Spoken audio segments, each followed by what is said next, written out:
Every word you say is a frequency that creates an effect around you. Every time you think, you move, everything you do goes into that central toroidal structure of your atoms. Just to show you the beauty of the human voice, this is the work of John Stuart Reid and his partners and the cymoscope, just to show you the infinite number of shapes of sound as sound manifests into physical form. Every frequency has its own very specific shape. And there are an infinite number of these.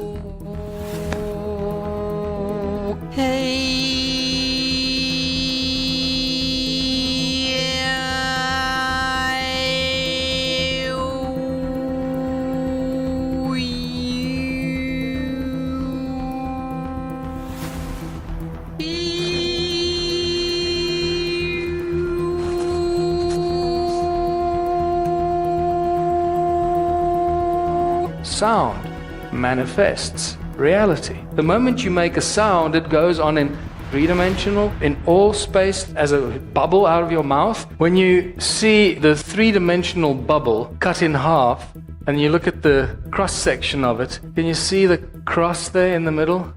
And you start seeing the inspirations behind the crosses and the religious symbols that most specifically Christian denominated religions have. And when you drill deeper into some of these images, these cymatic patterns of sound, it becomes even more obvious what these guys knew, because you find this, a cross in a circle, and you realize that this cross in a circle, being the source of sound, was the inspiration for the symbols when they came up with them for the religious denominations, telling us that they actually understand cymatics, they understand source, they understand resonance, and they hid it in the symbols with which they then keep oppressing and enslaving the people. Even the medicine wheel in Native American culture is just a cross in a circle, telling us that sound heals. And they're absolutely right, sound does heal.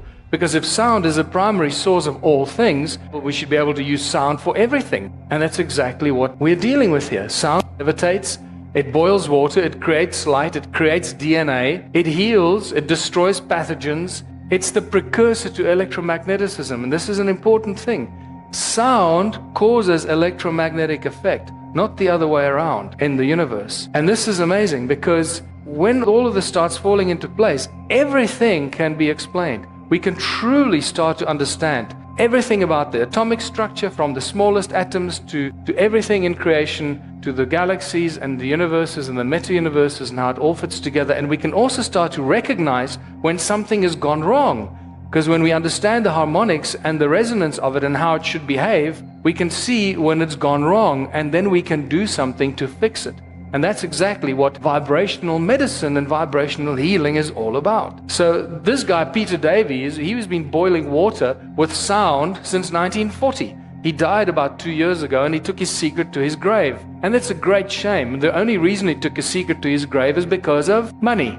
He was waiting for someone to put money into his device so they could manufacture it, put it into production lines, and sell it to people around the world so he could make millions of dollars. And unfortunately, we are none the wiser, and we're all speculating how the hell this Spitfire pilot could boil water with sound, and thousands of scientists and millions of scientists around the world have not been able to replicate this. That still boggles my mind. And I've been talking about this guy now for 5 years, and nobody has gone out there, or scientists that's got access to laboratories, to all this stuff, they haven't gone out to try and replicate this. 92-year-old former Spitfire pilot Peter Davey claims his invention uses the power of sound to boil water. Yes, they're a bit baffled how it works. Nobody really knows how it works. And I don't understand what the problem is. This guy here, Luc Montagnier, in 2011, spontaneously created DNA with sound. He took one test tube, filled it with water and DNA, and he took another empty test tube with water. He submerged them into water, not too far from each other, and exposed it to 7 hertz. Interesting number, that's 7 hertz, isn't it? We get back to those 7 days of creation, right? 6 days of creation and sacred geometry. He exposed it to 7 hertz, and very shortly afterwards, DNA spontaneously manifested in the empty test tube. Sound manifests reality. It's fantastic. It's the same as when you put sand on a metal plate and you put a sound frequency through it, and you get these beautiful patterns that are created on the metal plate.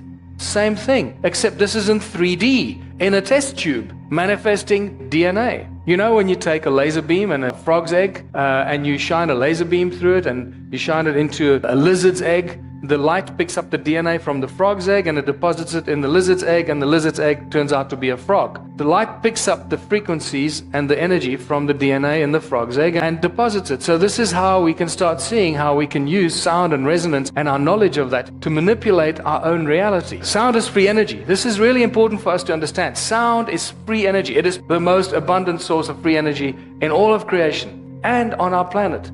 Because Mother Earth rings like a bell. And this is one of the most ignored statements that Nikola Tesla made. The Earth rings like a bell, and if you know how to tap into that sound frequency of the Earth, you'll forever have an insatiable source of energy that you can convert to any kind of other energy that you want, as long as you know how to do that. And this is what I believe he did. He tapped into the sound frequency of Mother Earth, and what he did with it up there is still out for discussion. That's what everyone's looking for. That radiant source of energy that goes through everything at infinite pace and doesn't kill you when you accidentally put your hand in there, because it's not dangerous, and yet it lights up everything we can imagine. So what does this all have to do with ancient civilizations? Everything. Because they understood all of this stuff. They understood resonance, they understood sound and frequency, and they used it as a source of energy. Somehow these guys were using cone technology with magnets and cone there, and this is the technology they used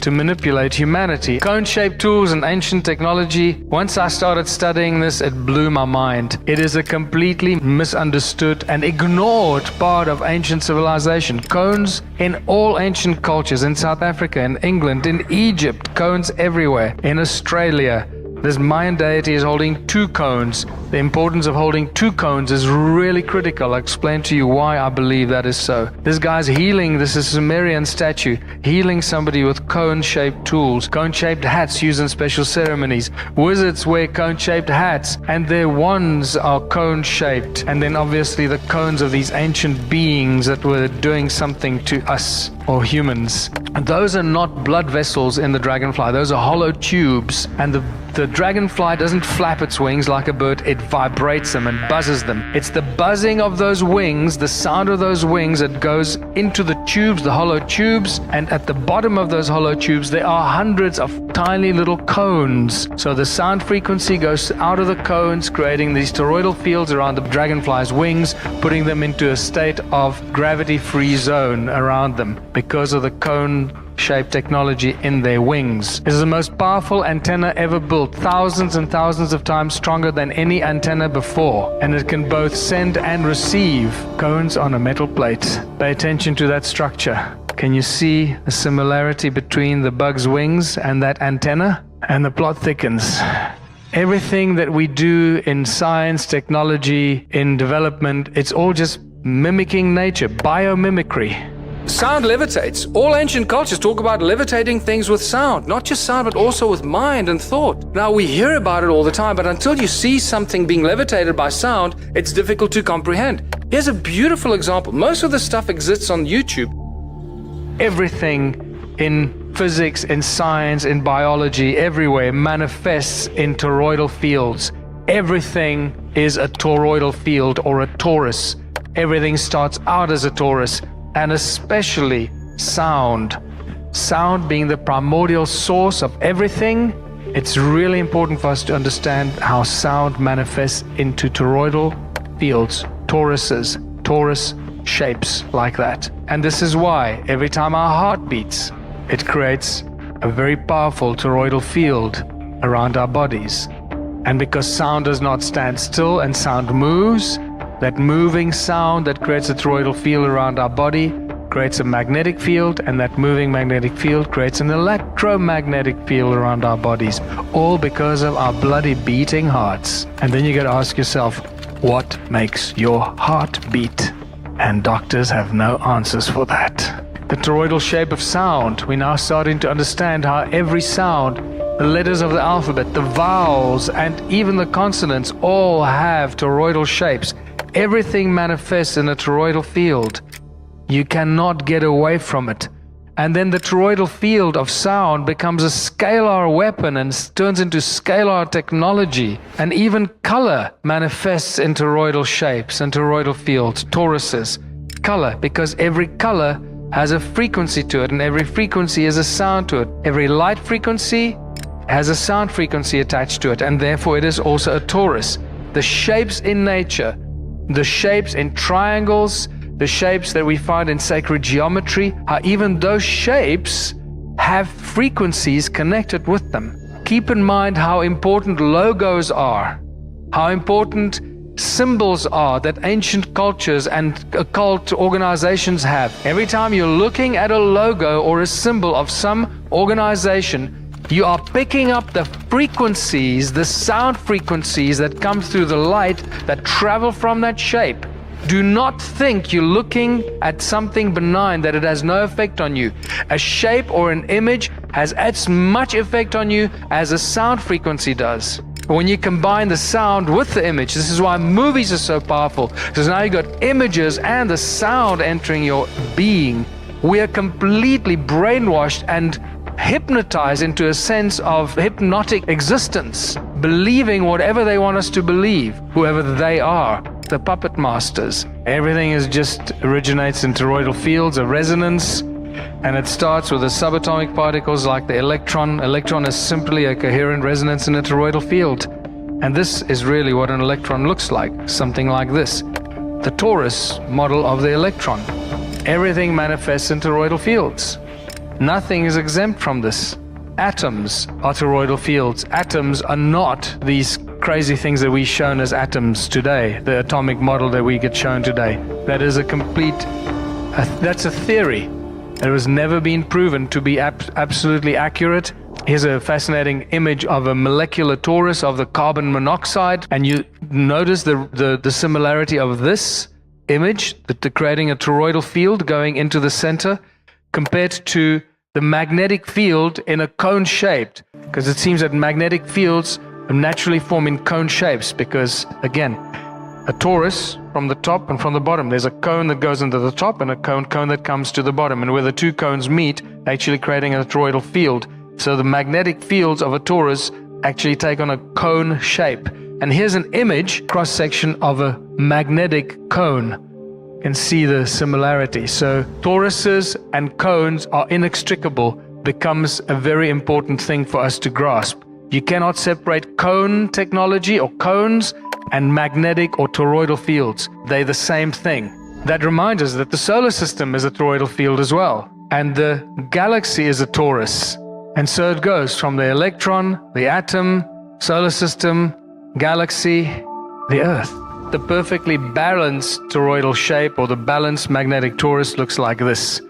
And once again, I think we've been fooled by being taught about positive and negative, because in the perfectly balanced magnetic field, there seems to be no positive and negative. It seems to be the same charge working in opposite direction, one coming from the top and the other one coming from the bottom. And this is really interesting, that needs to be discussed and investigated a lot more. So this is the torus spinning from the top down and from the bottom up in opposing directions, the same energetic field. And where they meet in the middle, where that bright dot is in the middle, that is what some people refer to as the 0 point, or as Nassim Haramein calls it, the vacuum. That's where you enter the infinite vacuum of the infinite density of creation. And we can thank Nassim for giving us the physics papers that show that the density of the vacuum is infinite. So, therein lies the important understanding how sound moves faster than the speed of light, because the resonance and the sound frequencies that get sucked into the torus, that's what they do. They suck it in and they also give it out. Actually, what the torus does, it pulsates all the time. It pulsates like this because it's moving. Sound moves, so it pulsates, goes in and out all the time. So there's stuff going in and there's stuff coming out. Out of that infinite density, everything in creation seems to manifest. It is at that point that you get the accretion disk that is then spread out at the galactic torus, the toroidal galactic equator. Now, quickly, the denser the medium, the slower the speed of light. If you put light through a medium, the denser the medium, the more it slows down the light. The converse is true for sound. The denser the medium, the faster the speed of sound. That's why sound travels faster in water than it does in air. So how fast does sound travel in an infinitely dense medium? Infinitely fast. Every thought that you have is a frequency. Every word you say is a frequency. Every move your muscles make is a frequency that creates an effect around you. Every time you think, you move, everything you do goes into the toroidal field that makes up your body, the atoms of the molecules of the muscles and everything in your body at the atomic level goes into that central toroidal structure of your atoms. It goes into that central point or the vacuum, that infinite density, and from that it is available to everyone everywhere in creation. And this is why ancient people knew how to communicate with anyone everywhere across all space and time, because every thought you have is immediately available to everyone everywhere in all of creation. That's if our pineal glands are switched on. This is why I believe these bird-headed beings worked so very hard to destroy our pineal glands. That's starting to make sense. Otherwise, why would they spend so much time and energy and depict it, destroy the pineal glands? We understand that it is the sound of the earth that creates the magnetic fields. The sound, the earth rings like a bell, right? It is not the molten iron core at the center of the earth that creates the magnetic field. It's another lie we've been told. Somebody came up with somewhere along the line. Because molten iron doesn't have a magnetic field in any case. Has to be solid. And that brings us to identifying what the magnetic fields actually look like. Thank God for the ferrolens cell, which is discovered not that long ago. We can now see what the magnetic fields actually look like in a beautiful toroidal shape. This is what the magnetic fields look like in toroidal fields. And I believe that these are actually what Mr. Ley found, that are now called ley lines. He just really discovered the lie of the magnetic fields and the connectedness of all the magnetic fields on Earth, on the surface. What happens when you bring a magnet close to a ferrofluid? Something magic. Little tiny cones pop out, and you start seeing the interconnectedness between magnetism, cones, and toroidal shapes. You cannot separate those. Sound and magnetism effects in nature. It's all around us. You see how sound is responsible for pretty much all the shapes. And once you watch Hans Jenny Cymatic's documentary, you realize how spectacular that is. When you put a ferrolens cell over a speaker magnet, we see something magic. Loads of tiny little cones facing the center. Does it remind you of something? Yes, it reminds me of this guy's wristwatch. Okay? Bingo. There you got it. Somehow these guys were using magnetics and sound and cone technology with magnets and cone there. Can't separate them. And this is the technology they used to manipulate humanity and many other things. Cone-shaped tools and ancient technology. Once I started studying this, it blew my mind. It is a completely misunderstood and ignored part of ancient civilization. Cones in all ancient cultures, in South Africa, in England, in Egypt, cones everywhere. In Australia, this Mayan deity is holding 2 cones. The importance of holding 2 cones is really critical. I'll explain to you why I believe that is so. This guy's healing, this is a Sumerian statue, healing somebody with cone-shaped tools. Cone-shaped hats used in special ceremonies. Wizards wear cone-shaped hats, and their wands are cone-shaped. And then obviously the cones of these ancient beings that were doing something to us, or humans. And this is important to realize when Caesar technology was first introduced to us, only in 2009. This is when the cone-shaped technology becomes important, when sound is propelled into a Caesar beam.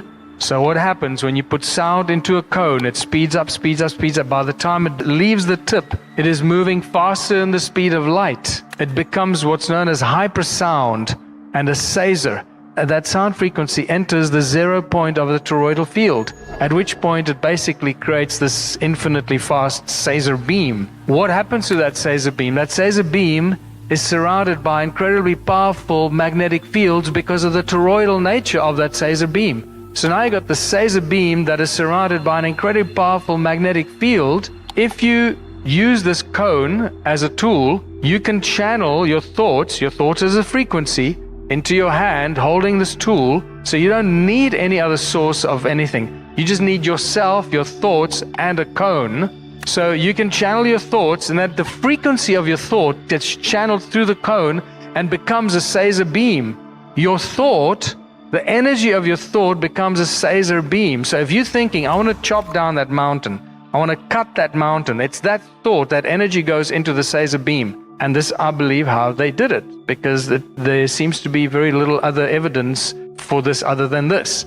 They thought, in fact, we have many channelings that suggest the same thing for those people that believe in channeling and shamanic information. So it was they used their thoughts through their hands into the cone, cut that mountain with my Caesar beam. Remember, you can't see a Caesar beam, so it's not very impressive. Laser beams are far more impressive, but infinitely less powerful. Caesar beam, cut the mountain off, and this is where you need a second Caesar beam, second cone. This is why that Mayan deity holding two cones. Because once you got two Caesar beams running, you got two powerful magnetic fields, and you can trap the tip of that mountain between the two magnetic fields. And this is, I believe, how simple it should be.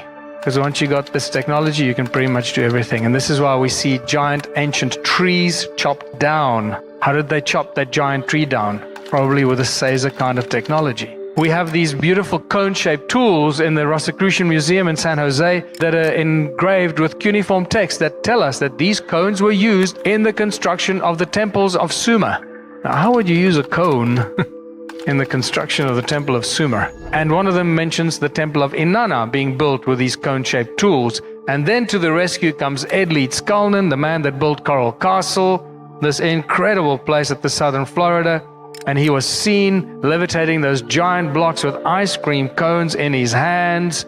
And this is why I call it the ice cream cone phenomenon. Just like that Mayan dude with two ice cream cones, he was seen holding two ice cream cones levitating those giant blocks. I hope that this is starting to provide a body of interesting evidence of how this stuff works. And that brings us to dragonflies and other beetles and bugs whose bodies are too big for their wings. Those are not blood vessels in the dragonfly. Those are hollow tubes. The dragonfly doesn't flap its wings like a bird. It vibrates them and buzzes them. It's the buzzing of those wings, the sound of those wings that goes into the tubes, the hollow tubes. And at the bottom of those hollow tubes, there are hundreds of tiny little cones. So the sound frequency goes out of the cones, creating these toroidal fields around the dragonfly's wings, putting them into a state of gravity-free zone around them because of the cone-shaped technology in their wings. And the same for Viktor Grabinikov, the man who studied the bugs that were too big to fly, and then he learned how to use the bug's wings to build a levitation platform. He wrote a whole book about this. He built this levitation platform. Unless people know this technology, they think he's a crank. He's just talking rubbish. Well, I believe he's actually telling us exactly what's going on here. It looks like he had a motorbike handle on that device and just cranked up the frequency. And at some frequency, that sound through the bug's wings would have created that toroidal field around his little levitation device. He said that he moved faster than the speed of sound on that levitation platform. And because you've got this balanced toroidal field around you that he somehow managed to create, it wasn't dangerous. Then he started studying the bug's wings, and look at the image on the left here. Pay attention, very close attention to that structure there. And then we get back to the Taurus stones that emit powerful sound and frequencies. We've measured sound energies coming out of the Taurus stones, very, very powerful frequencies. Some of them give us up to 3,400 decibels of sound. That's very, very powerful stuff. Very high frequencies. You can't hear it, but it affects your body. Also, what I've been noticing is that these Taurus stones can act as intentional tools. If you put your intention into it, it amplifies your thoughts, amplifies your intentions, these Taurus stones. So they could be very good or very dangerous. And basically, like we said, it's scalar technology, scalar vortex, Taurus effect. As it goes in, it goes into that infinite vacuum, the density of the vacuum, and then creates a bigger torus around it. And this happens simultaneously because of that infinite density of that vacuum, that 0 point. We put one of these Taurus stones in a bucket of water. The next morning there were thousands of bubbles going around, spiraling into the center of the Taurus stone. Taurus and cone combination. This is built into our own human anatomy. We have this in our eyes. We have rods and cones in our retina. So at the back of our eyes, we have like this laser dish that's catching all the light and the frequencies coming through our eyes from the front, and the cones are facing backwards in the retina and shooting, turning the sound and the frequencies of the light, turning it into laser beams, shooting it through the optic nerve into the pineal gland. Isn't that remarkable? That our retinas are like satellite dishes, amplifying the light and the sound frequencies and sending it to our pineal gland. Oh my goodness. And what's at the front of our eyes? At the front of our eyes, we have not cones, but torises. We have beautiful torises at both our eyes. Our irises are little tiny torises with a lens in the middle that focuses the light and the sound coming through that with the light. This is just spectacular. This torus-cone combination is all over in our own anatomy, and this is why we should be able to do this, all of us, and so much more. In 2017, November, the Saab Award, which is a big deal military award, Saab Science Award, was won by this guy called Henrik Holter for developing a new antenna. It's called the phase ray antenna. It's a plate with a bunch of cones on it. Here's a close-up of it. It is the most powerful antenna ever built, thousands and thousands of times stronger than any antenna before. And it can both send and receive cones on a metal plate. Pay attention to that structure. Can you see the similarity between the bug's wings and that antenna? And the plot thickens. Everything that we do in science, technology, in development, it's all just mimicking nature, biomimicry. And this is why when we start looking at free energy, we should look at sound and magnetism. Unfortunately, Isaac Newton knew nothing about magnetism. This was a shock to the system when I discovered this. And this is why we have so much problems. But there's a lot more to discuss because Newton was a smart guy. I actually believe he was put up to writing that crap that we all teach our kids at school today. The whole Newtonian physics thing, just to distract us from what's really going on. And this is why gravity is completely nonsensical. We observe it, we can't explain it, we don't really understand it, and yet the whole effect of gravity is perfectly equally described by Coulomb. In Coulomb's law, it works exactly the same, except it's described as an electric phenomenon. And if it's an electric phenomenon, it means it must be an electromagnetic phenomenon, which means it's a magnetic phenomenon, which means it's a sound phenomenon. So, it's much easier to describe gravity as a magnetic effect. And suddenly everything becomes very, very clear, and we can explain everything about our reality. Sound creates magnetic fields, moving magnetic fields create electricity, and we live in a magneto-electric universe.